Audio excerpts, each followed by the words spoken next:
So, in the past, say 40 years, what is the one lesson we've learned? That you cannot have prosperity and economic growth if there's not peace and stability. So Pakistan participated in these two conflicts. One was the Afghan Jihad in the 80s, and then after 2011, we participated in the war on terror. And both these cost us heavily.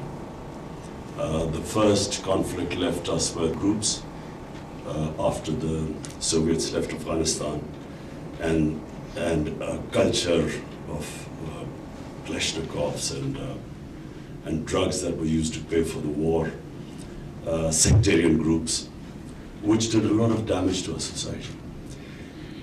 And the war on terror that left us with over 70,000 people dead, suicide attacks. Pakistan considered one of the most dangerous places in the world. So when my government came into power, we made a conscious decision that we will only partner people in peace. We will not become part of any conflict. And secondly, the legacy of the 80s, where we were left with these militant groups still operating in Pakistan. This was the first government that has now disarmed them and tried to rehabilitate them. So, as a result of this, the first benefit Pakistan had is in tourism. Pakistan is probably one of the most, in terms of tourism, one of the most undiscovered countries in the world. It has one of the oldest civilizations, the Indus Valley, 5,000 years old.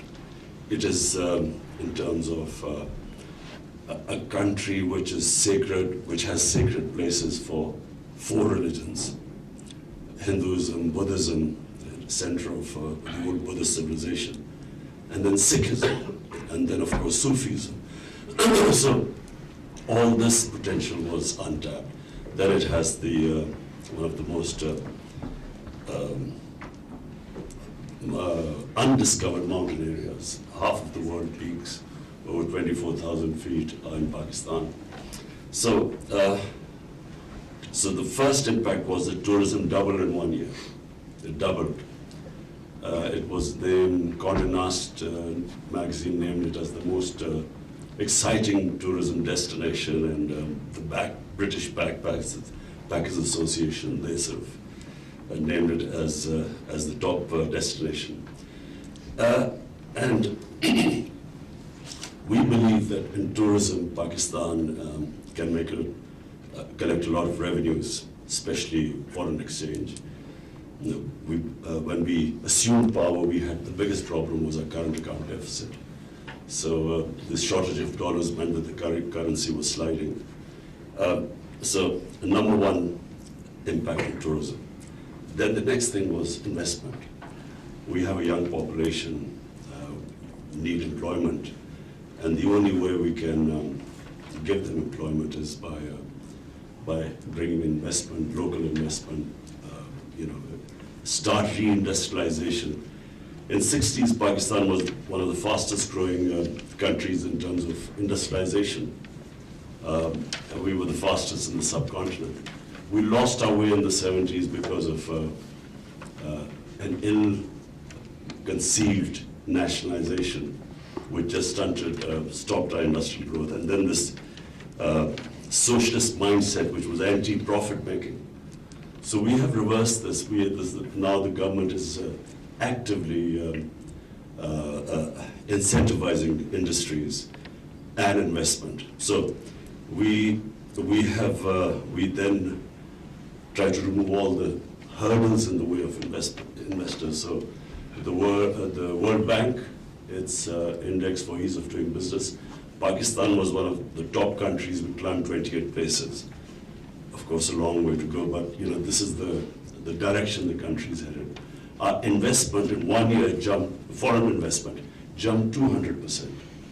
So, and the profitability, I think Unilever is here, their profitability went up. The other is Other foreign investors have come back. Cargill, for instance, it had gone away, so that came back to Pakistan.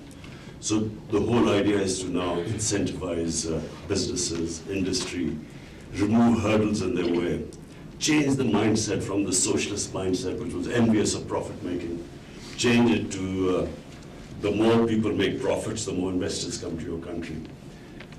And to ensure that we do not go back into the days of, when you have conflict. We have played our part in trying to avert the conflict between Saudi Arabia and Iran, which would be disastrous for Pakistan. So Pakistan played its part there.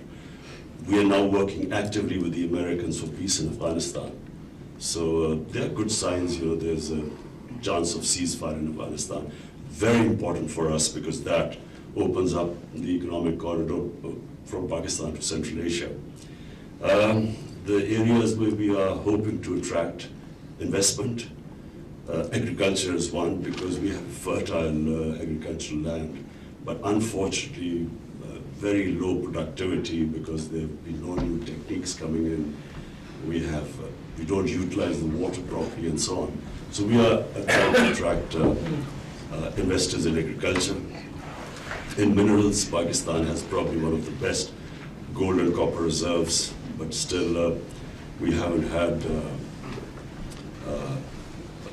mining companies coming to Pakistan for various reasons. So we are now giving them very good terms for the mining companies to come over. And and also the other area, we now a revolutionary first time in Pakistan is trying to go into digital Pakistan. We have our young experts in that area, Tanya, who's come back from Singapore, and she's handling that. So we are inviting foreign companies, technical companies to come and invest in that. So basically,